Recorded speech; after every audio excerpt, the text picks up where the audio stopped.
Bom dia, boa tarde ou boa noite, professor Coutinho.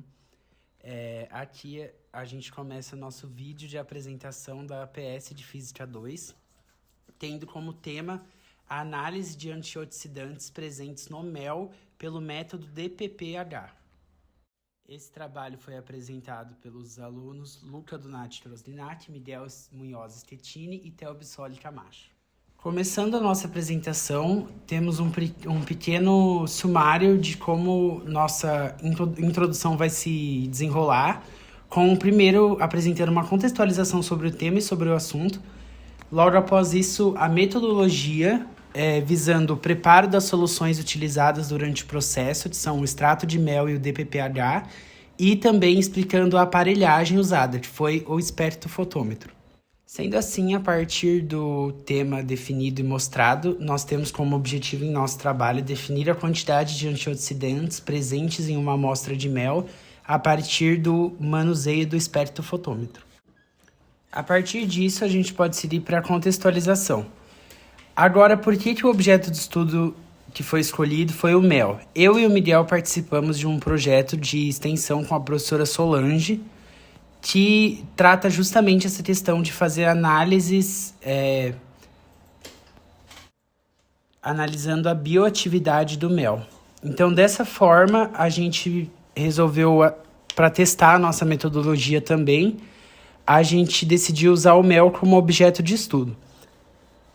Agora, falando sobre o mel que foi utilizado no estudo, é um mel que ele é feito de eucalipto, e produzido por abelhas do Cerrado. Vem de uma produção típica da família do Theo, e a gente usou esse mel para testar a atividade antioxidante dele. E agora, dessa forma, falando sobre os antioxidantes, que são objeto de estudo, os antioxidantes são moléculas que elas têm um potencial de combater os radicais livres do nosso corpo. Então isso é interessante para todo mundo consumir, para prevenindo doenças futuras.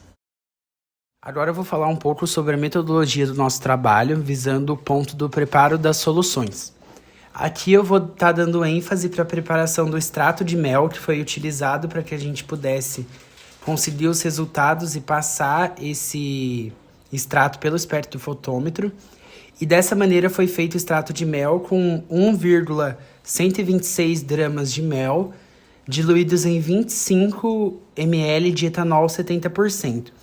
Isso foi, primeiramente, diluído com um bastão de vidro, e após isso foi passado para um Erlenmeyer, que ficou 24 horas no shaker.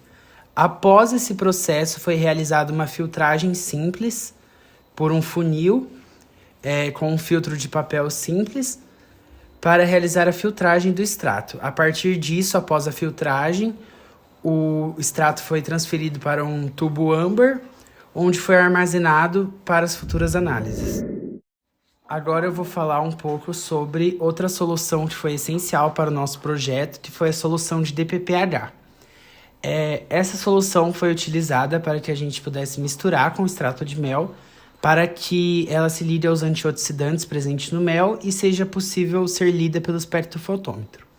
Para essa solução, a gente precisou de 2,5 mg de DPPH, que vem em pó, e foi diluído em um balão volumétrico de 50 ml com etanol 70%. Após esse processo, a solução de DPPH também foi transferida para um tubo âmbar, que ficou meia hora descansando protegida da luz, para que todos os cristais de DPPH fossem misturados com o etanol. Bom, agora eu vou começar a falar sobre o método de DPPH. Para isso, ela é utilizada a molécula de DPPH, que ela é meio que um formato de cristal assim. Esse é um dos métodos mais utilizados para determinar a capacidade antioxidante. Mas vale ressaltar que o método de DPPH é um dos inúmeros métodos de análise de antioxidante que fazemos na UTFPR, como análise de flavonoides e fenólicos. Porém, voltando para o método de DPPH, a molécula se liga a um composto antioxidante e ela é caracterizada como um radical livre estável e em virtude do deslocamento do elétron desemparelhado por toda a molécula.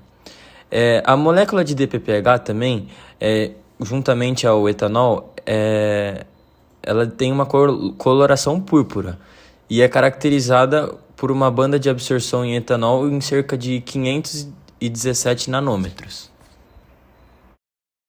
Bom, e para garantir que a nossa solução de DPPH foi toda diluída, todos os seus cristais foram diluídos, a gente colocou ela num banho de ultrassom por 5 minutos, que garantiu que todo o soluto fosse dissolvido.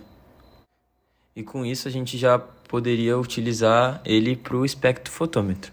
Mas antes disso, a gente precisa entender o que é o espectrofotômetro. Bom, então de fato, a gente agora vai entender a função do espectrofotômetro. O espectrofotômetro, então, ele tem a capacidade de medir o quanto uma substância absorve de luz. Ele também quantifica a concentração de diversas soluções e é possível quantificar o quanto uma solução está concentrada por meio da sua interação com os raios de luz.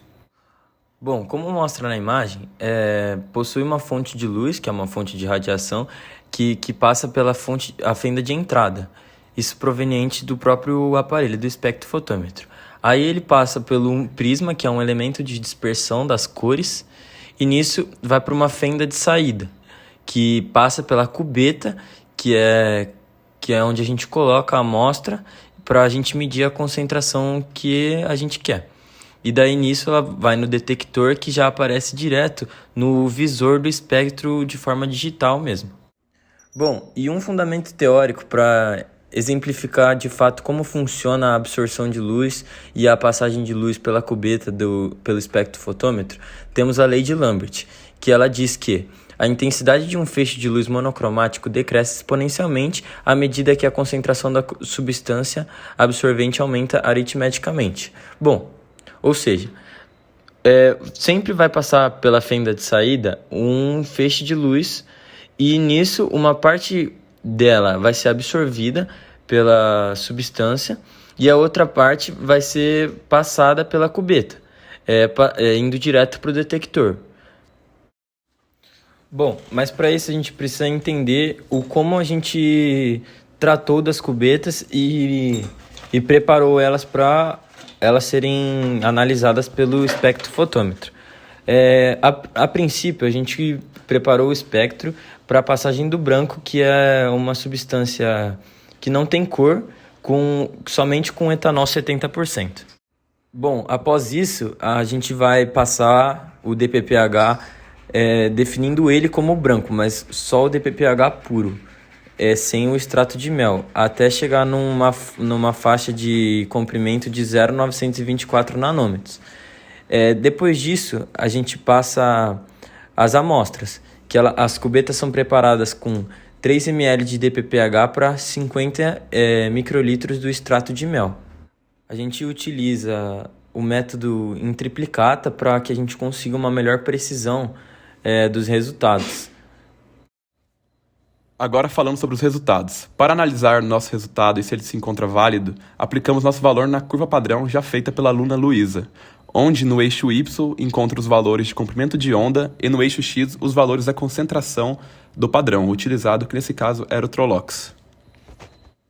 E como podemos ver, nosso ponto se encontra aceitável, pois está na curva, com a coloração verde. Aqui podemos observar o nosso ponto de maneira mais ampliada. Agora nessa tabela é possível ver os comprimentos de onda, sendo o comprimento de onda o DPH puro e os 3 valores ali em triplicata, o DPH com extrato de mel. Com a equação da reta, substituímos a absorbância encontrada no y da equação para achar concentração e efetuar os cálculos. Através do resultado das concentrações, é possível realizar o cálculo de concentração da reta dividido pela concentração do extrato, que foi realizado em triplicata para conseguir uma média que o valor será dado por micromol por grama. Concluindo, surgiu o questionamento: o mel seria uma boa fonte de antioxidantes? Foi possível analisar experimentalmente que o mel possuiu uma atividade antioxidante, porém, com o resultado obtido, identificou-se que em quantidade pequena, de consumo. Seu efeito mostrou-se moderado em potencial antioxidante. O trabalho foi desenvolvido e apresentado pelos alunos Miguel Munhoz Schettini, Theo Bissoli Camacho e Luca Donati Krosgenac.